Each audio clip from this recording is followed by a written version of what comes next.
दोस्तों फिर से मैं आ गया हूं एक नए ज्ञान सेशन के साथ, एक नए वीडियो के साथ और एक नए टॉपिक के साथ। और आज हम बात करने वाले 6 ऐसे बैड हैबिट्स के बारे में जो आपके अगर जिंदगी में आ गया ना, या आपके हैबिट्स में आ गया तो आप यकीन मानिए आप असफल हो जाएंगे, आप असक्सेसफुल हो जाएंगे, आप अपनी जिंदगी में कुछ नहीं कर पाएंगे। तो चलिए without wasting your time video को शुरू करते हैं और मैं दीपक गौतम बिजनेस की दुनिया में आपका स्वागत करता हूं। तो चलिए बात करते हैं 6 बैड हैबिट्स के बारे में। Number 1, choosing wrong partner. तो गाइस मैं आपको बता दूं कि कभी भी जो आपका विजन है, जो आपका मिशन है, जो आपका गोल है, जो आप अचीव करना चाहते हैं, कभी भी उसमें सबसे पहले तो पार्टनर चूज कीजिए ही मत, क्योंकि सर वो आपका विजन है, आपका गोल है, आपका लक्ष्य, आपका टारगेट है, उसको आप ही अचीव करना चाहते हैं और आपको बेहतर तरीके से पता है कि आपको वो कैसे अचीव कर पाएंगे और या आपको कैसे मिलेगा। या वो जो टारगेट से आप, क्योंकि आपका टारगेट से आप अपने आप को धोखा नहीं दे सकते, आप अपने आप को अंधेरे में नहीं रह सकते, आप जान लगा देंगे उसके पास जाने के लिए, उसको पूरा करने के लिए, वहां तक पहुंचने के लिए। हो सकता है कि जो आपका पार्टनर है उसका विजन, जो आपका विजन है वो सेम ना हो पाए, आप उसको एंकरेज करें, आप उसको बताएं कि भाई हम, मेरा ड्रीम ये है और हम दोनों इसको फॉलो करते हैं तो हम लोग आगे बढ़ जाएंगे। हो सकता है वो ड्रीम को पूरा करने के लिए, आगे बढ़ने के लिए आपके साथ जुड़ जाए। तो सबसे पहले तो मैं सजेस्ट करूंगा कि आप पार्टनर साथ में रखिए ही मत, लेकिन अगर फिर भी रखते हैं पार्टनर तो ऐसा पार्टनर चुनिए कि जिसका विजन और आपका विजन सेम हो। आप उसको कई मायनों में परख सकते हैं, अपने साथ रखिए, आप देखिए वो कितना पैशनेटेड है, क्या वो इतना पैशनेटेड है जितना कि आप पैशनेटेड हैं। अगर इतना पैशनेटेड है, इतना काम के लिए पागल है तो अपने साथ रखिए, वरना मत रखिए guys. Number 2, always distracted. Guys कुछ लोग ऐसे होते हैं कि जिनका दिमाग हमेशा 24 घंटे चलता रहता है। कभी चलता है कि हमें दोस्तों के साथ घूमना चाहिए, कभी लगता है कि हमें मूवीज देखना चाहिए, कभी लगता है कि हमें पढ़ना चाहिए, और कभी कभी मोटिवेटेड हो जाएंगे तो उनको लगेगा कि जो मेरा ड्रीम है उसके पीछे भागना चाहिए, कभी फिर कोई और आ जाएगा, कभी किसी का फोन आ जाएगा। तो गाइस कभी भी आपको डिस्ट्रैक्ट नहीं होना। सबसे पहले अपना टारगेट बिल्कुल सेट कर लीजिए कि मुझे इस अवध में काम करना है। उस समय हो सकता है आपके दोस्त का फोन है, उस समय हो सकता है कि आपके गर्लफ्रेंड फोन करे, हो सकता है कुछ दोस्त कहें कि चल दारू पीते हैं, कुछ कहें कि चल मूवीज देखते हैं, लेकिन आपको डिस्ट्रैक्ट नहीं होना है। इसका मैं एक सॉल्यूशन बताता हूं कि अगर आपको डिस्ट्रैक्शन नहीं चाहिए तो आप एक पेन और कॉपी उठा लीजिए, अपना टाइम टेबल सेट कर लीजिए। हालांकि गाइस मेरा भी कोई टाइम टेबल नहीं है, हम क्रिएटिव फील्ड के लोग हैं और टाइम टेबल सेट कर ही नहीं सकते, क्योंकि कभी कभी होता है कि हम बहुत रात तक काम कर रहे होते हैं तो सुबह लेट उठते हैं, और कभी कभी होता है सुबह बहुत जल्दी काम कर रहे होते हैं और रात में लेट सोते हैं। तो मैं अपना तो नहीं कहूंगा, लेकिन हम डिस्ट्रैक्ट होते भी नहीं, जो हमें करना होता है हम करते हैं। जो लोग डिस्ट्रैक्ट होते रहते हैं, सबसे पहले अपना एक कॉपी पेन उठाइए, आपको दिन में क्या क्या काम कब करना है वो लिख लीजिए। और मैं बताऊं, अगर आपको लगता है कि मैं टाइम टेबल, जैसे मेरे को 4 से 5 मैंने लिखा है कि सपोज कीजिए 4 से 5 मुझे एक बुक पढ़नी है, लेकिन अगर मैं नहीं पढ़ पाता हूं तो उसका दूसरा तरीका है कि जो जो मुझे काम करने वो अपनी कॉपी में लिख दिया और रात खत्म होने तक, मतलब सोने से पहले तक वो 10 काम आप अपना कंप्लीटली कर लीजिए। तो डिस्ट्रैक्शन हो भी तो कोई फर्क नहीं पड़ेगा, क्योंकि आपका जितना डे का टारगेट था कि मुझे भाई 10 काम दिन में निपटाने, वो आपने निपटा दिए। तो डेट मीन्स वही हम लोग भी करते हैं, हमारा जो काम रहता है हम दिन भर में निपटा देते हैं, तो हमारा कोई टाइम टेबल नहीं है। हो सकता है कि चंदन जो हमारे छोटे भाई साहब हैं उनको एडिट करना हो तो सुबह 8 बजे से चालू ना करके 10 बजे एडिट चालू करते होंगे दिन में, और रात को हम 10-11 बजे तक कर लेते हैं। तो डेट मीन्स गाइस हम अपना काम कंप्लीट करके ही सोते हैं। तो आप भी ऐसा कर सकते हैं, ऐसा कुछ नहीं कि 4 से 5 ही आपको बुक्स पढ़नी है, 4 से 5 ही आपको किसी पर्पस टारगेट के लिए काम करना है, ऐसा कुछ भी नहीं है। आप अपना टारगेट सेट कीजिए, लिखिए और काम करते चलिए। Number 3 guys, working 24/7। सबसे पहले मैं बता दूं कि ये बहुत गंदा हैबिट है। लोग सोचते हैं कि हम 24 घंटे काम करेंगे तो हम बहुत ज्यादा सक्सेसफुल हो जाएंगे। अभी कुछ दिन पहले मैंने एक स्लोगन पढ़ रहा था कोई कि मोदी साहब के बारे में था, हालांकि वो गलत नहीं था, उसके लिए मैं नहीं कह रहा हूं कि मोदी साहब 24 घंटे काम कर रहे हैं देश के लिए। गाइस कोई भी हो 24 घंटे काम नहीं करता, मैं हूं, आप हो, कोई 24 घंटे काम नहीं करता, लेकिन फिर भी अगर कोई 24 घंटे, 18 घंटे या हफ्ते के 7 दिन और 24 घंटे काम कर रहा है तो गलत कर रहा है। मैं कहता हूं कि आप 8 घंटे काम करिए, लेकिन 8 घंटे पूरे पैशनेटेड तरीके से, पूरे मन लगा के, और जो आप काम कर रहे हैं वही करिए। क्या फायदा कि आप 18 घंटे काम कर रहे हैं और 18 घंटे में से 10 घंटे जो आपका मन है आपके काम में नहीं है, और 8 घंटे आप काम कर रहे हैं, कुल मिला के जो रेशियो है वो वही आ जाएगा। तो आपको 24/7 नहीं करना है काम, आपको 8 घंटे ही काम करना है, या 10 घंटे करना है या 12 घंटे करना है, लेकिन जितना करना है मन लगा के करना है। जो काम आप कर रहे हैं तो करना है। जैसे अभी मैं वीडियो शूट कर रहा हूं तो मैं सिर्फ वीडियो शूट कर रहा हूं, मेरा किसी दोस्त का फोन आए या मेरी गर्लफ्रेंड का कुछ हो जाए या मेरा भाई का कुछ हो जाए, मुझे क्या करना है, मैं अपना वीडियो शूट कर रहा हूं, मैं इसको पूरे मन से पूरे कंप्लीटली शूट कर रहा हूं। इसको शूट करने के बाद मैं कुछ भी कर सकता हूं गाइस। तो अगर अगर आप 24/7 काम कर रहे हैं और मन लगा के नहीं कर रहे तो आपकी बैड हैबिट है, और वो आपकी बैड हैबिट आपको सक्सेसफुल नहीं असक्सेसफुल बनाएगी। तो चूज कीजिए कि सक्सेसफुल बनना है unsuccessful. Number 4, try to be perfectionist. तो गाइस, अगर आप आज मीडिया या सोशल मीडिया पर रहते होंगे या फिर फिल्में देखते होंगे, न्यूज़ सुनते होंगे, तो एक बहुत परफेक्शनिस्ट आदमी है आमिर खान जी। लोग कहते हैं वो बहुत परफेक्शनिस्ट है। मुझे कोई इशू नहीं है, बस ये टॉपिक चालू हुआ तो मैंने बोल दिया कि आप लोग समझ जाए परफेक्शनिस्ट कैसे किसे हैं। तो आज का मैं एग्जांपल देता हूं। आज मैं अपनी एक फीचर फिल्म हम लोग प्लान कर रहे हैं, उसके लिए मैं कास्टिंग करने बैठा था और एक मोहतरमा मेरे सामने बैठी थी जो कास्ट होने के लिए आई थी मेरी फिल्म में एज ए लीड। तो वो मुझसे कह रही थी कि एक मैं हॉलीवुड की फिल्म कर रही हूँ, जो वो लोग बहुत बड़े लोग होते हैं तो बहुत बड़ी फिल्में होती हैं, तो फलाना होता है, तो वो लोग बहुत परफेक्शनिस्ट तरीके से करते हैं, उसमें 6 महीने का वर्कशॉप होता है, 6 महीने कहानियाँ लिखी जाती हैं। तो गाइस, कहने का मेरा मतलब ये है कि मेरे साथ भी बहुत सारे ऐसे लोग एसोसिएट हैं जो कहते हैं कि हम जब करेंगे अच्छा करेंगे, बड़ा करेंगे, बढ़िया करेंगे, परफेक्ट करेंगे।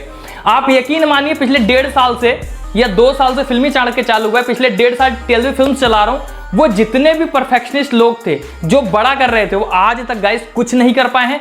आज भी उनके वही शब्द है, हम जब भी करेंगे बड़ा करेंगे। और उस समय मेरा टेबल ये था और उनका टेबल ये था। ऐसा एग्जांपल आप मान सकते हैं कि वो इस ओहदे पे बैठे थे, आज हमारा ओहदा ऐसा हो गया है, हम लोग बराबर बैठते हैं। आज मैं टांग पे टांग डाल के बैठता हूं। मतलब कहने का मतलब ये एक ईगो वाली बात नहीं, कहने का मतलब है कि आप छोटा छोटा करते रहिए। आप छोटा छोटा करते रहेंगे ना, एक टाइम के बाद आप उनके बराबर बैठ जाएंगे और वो बड़ा करने के चक्कर में कुछ नहीं कर पाएंगे। और हो सकता है कि आज ऐसे है फिर ये ऐसा हो जाए, मतलब आप ऊपर हो जाओ और नीचे हो जाए, क्योंकि उनको तो बड़ा करना है और परफेक्ट करना है। और जिंदगी में कभी भी बड़ा नहीं होता और परफेक्ट नहीं होता है, जो होता है थोड़ा थोड़ा छोटा छोटा करके होता है और एक दिन वो बड़ा हो जाता है।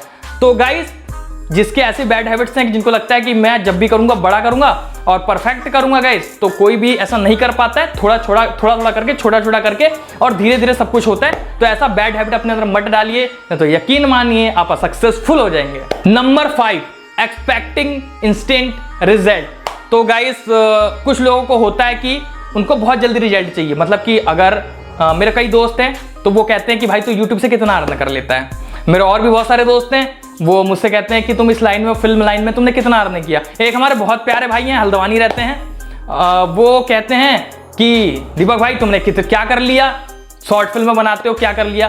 तो भाई, किसी को इंस्टेंट रिजल्ट नहीं मिलता है। मैं एक ऐसा आदमी हूं कि मैं शॉर्ट फिल्म बनाता हूं, हो सकता है कुछ शॉर्ट फिल्मों से पैसे नहीं कमा पाता हूं, लेकिन उस शॉर्ट फिल्मों के वजह से अदर चीजें और आती हैं जिनकी वजह से मैं पैसा बना ले जाता हूं। तो हर आदमी का तरीका होता है कमाने का, कुछ लोग डायरेक्ट कमाते हैं, कुछ इनडायरेक्ट वे में कमाते हैं। हो सकता है मैं शॉर्ट फिल्मों से पैसा नहीं बना पाता हूं, लेकिन उस शॉर्ट फिल्मों के वजह से मैं ऐसे ऐसे चीजें और एडिशनल क्रिएट कर पाया हूं उसके बाहर के ऑरे में, जिसकी वजह से मुझे पैसा आ जाता है, मेरा खर्चा निकल जाता है। तो कहने का मतलब है गाइस कि बहुत सारी चीजें इंस्टेंट रिजल्ट नहीं देती हैं, उनको टाइम लगता है। जैसा कि मेरा जैसा फिल्मी चाणक्य को मान सकते हैं कि 2 साल हो गए मेरे को, पहले साल में हम नहीं कर पाए मोनेटाइज, जो हमारे लिए बहुत बेकार लगा हमें, और हम रिफ्यूज हो गए, डिफ्यूज कर दिया गया हमें यूट्यूब की तरफ से। दूसरे साल में हमने कर लिया इंस्टेंटली, हम बहुत ज़्यादा अर्न नहीं कर पा रहे, लेकिन थोड़ा थोड़ा तो अर्न करने लग गए। तो इंस्टेंट रिजल्ट नहीं मिला हमें, 2 साल का इंतजार करना पड़ा हमें चैनल मोनेटाइज करने के लिए। उससे पहले हम जब भी कोई इंटरव्यू करने जाते थे तो अपने जेब से पैसा खर्च करते थे, अपना तेल का पैसा लगता था, बाइक का लगता है, फिर आप कहीं जाते हैं, फूडिंग, कन्वेंस वगैरह बहुत सारी खर्चे होते हैं। तो इंस्टेंट रिजल्ट मेरे को कहाँ मिल रहा था, सिर्फ क्या मिल रहा था, एक नाम मिलता है कि हाँ भाई ऐसा कुछ कर रहा है। तो मैं इंस्टेंट रिजल्ट पे कभी यकीन ही नहीं करता हूं, मैं इन्वेस्ट कर रहा हूं। इन्वेस्ट क्या कर रहा हूं, आप कहेंगे करोड़ रुपए, तो मैं इन्वेस्ट नहीं कर रहा हूं, मैं अपना टाइम इन्वेस्ट कर रहा हूं। और मेरा भाई एडिट करता है तो वो भी अपना टाइम इन्वेस्ट कर रहा है, हम टाइम इन्वेस्ट कर रहे हैं। और यकीनन अब 2 साल के बाद कुछ अर्निंग चालू हुई और यकीनन एक टाइम के बाद कुछ अच्छा हो जाएगा। तो जितने लोग भी बैठे हैं और जो लोग जो जॉब के माइंड सेट से है, तो उनके लिए तो सही है भाई कि उनको इंस्टेंट रिजल्ट चाहिए, वो आज काम करेंगे, महीने भर बाद सैलरी आ जाएगी। लेकिन बाकी जो फील्ड्स होते हैं उसमें इंस्टेंट रिजल्ट नहीं मिलता है। तो अगर आपको इंस्टेंट रिजल्ट चाहिए तो मैं कहूँगा कि आप आराम से जाइए, जॉब कीजिए। और हमारे लाइन में आना चाहते हैं, क्रिएटिव लाइन में आना चाहते हैं, इंस्टेंट रिजल्ट नहीं मिलता, लोगों को 10-10, 12-12 साल लगते हैं, लेकिन फिर जब मिलेगा तो भर भर के मिलेगा, झोला भर के मिलेगा, ट्रक भर के मिलेगा, फिर संभालना नहीं जाएगा। तो गाइस, जिनको भी लगता है कि इंस्टेंट रिजल्ट चाहिए तो बहुत बैड हैबिट है, और जिसके जिंदगी में ये बैड हैबिट आ गया तो वो सक्सेसफुल तो नहीं हो सकता। तो गाइस, लास्ट पॉइंट है नंबर 6, हैव नो प्लान्स। तो गाइस, बहुत सारे लोग होते हैं उनके पास कोई प्लान्स नहीं होता है कि उनको करना क्या है, और वो करते चले जाते हैं। वो कभी टीचर बनते हैं, कभी सोचते हैं कि भाई मैं अब IAS बनूंगा, कभी पुलिस की तैयारी करने लग जाते हैं, कभी टैटू आर्टिस्ट बन जाएंगे, कभी कंप्यूटर ऑपरेटर बन जाएंगे। मतलब देन कहने का मतलब कि बहुत सारे फील्ड्स में ट्राई करते हैं। उनका कोई विजन नहीं है, कोई प्लानिंग नहीं है, क्योंकि उनको प्लानिंग सिखाई नहीं गई, स्कूल डेज से प्लानिंग नहीं है उनकी। अब वो 10th में आए तो 11th में आए तो भाई किसी ने कॉमर्स ले लिया, फिर 12th में गए तो फिर BA ले लिया एंड आफ्टर 12th, हाँ, फिर उसके बाद वो कर लिया। तो वो कोई प्लानिंग, कोई ऑरा लेके नहीं चलते हैं, बस वो क्या बताएं, फ्लो में चलते रहते हैं कि दोस्त ने कह दिया भाई ये कर लेते हैं तो ये कर लेते हैं, ये कर लेते हैं, ये कर, वही उनकी जिंदगी का पर्पज रहता है। कभी लगता है कि अकाउंटेंसी कर देते हैं, कभी लगता है ये कर लेते हैं। आपको प्लानिंग करना है। आपको एक छोटा सा एग्जाम्पल देता हूँ। मैं क्लास 9th में था। 9th में मैंने अपने पिताजी से कहा कि पापा जी मुझे एक्टिंग फील्ड में जाना है। उन्होंने कहा कोई दिक्कत नहीं बेटा, मैं चाहता हूँ कि तुम MBA करो और MBA का रिजल्ट लाके मेरे हाथ में रखो, जो तुम्हें करना है करो। क्योंकि मेरे पापा चाहते थे कि मैं साइंस से 12th करूँ। मैंने साइंस से 12th किया, बायोलॉजी से। उसके बाद BSc किया और BSc के बाद MBA किया। रिजल्ट घर में रखा हुआ है और मैं वो कर रहा हूँ जो मैं 9th में करना चाहता था। क्या? एज ए एक्टर वर्क करना चाहता था। हाँ, वो अलग की बात है कि एक्टर बनने के लिए मुझे कई तरीके अपनाने पड़े, क्योंकि अपने आप को अगर एक्टर बनाना है आपको, तो बहुत सारे लोग नहीं चाहते थे। मेरा शकल हो सकता है ऐसा ना हो, मैं ऐसा ना दिखता हूँ, तो लोगों ने कहा कि भाई तुम हमारे लायक तो हो नहीं। तो मैं पहले डायरेक्टर बना और एज डायरेक्टर बन के मैंने अपने आप को एज ए एक्टर रिप्रेजेंट किया।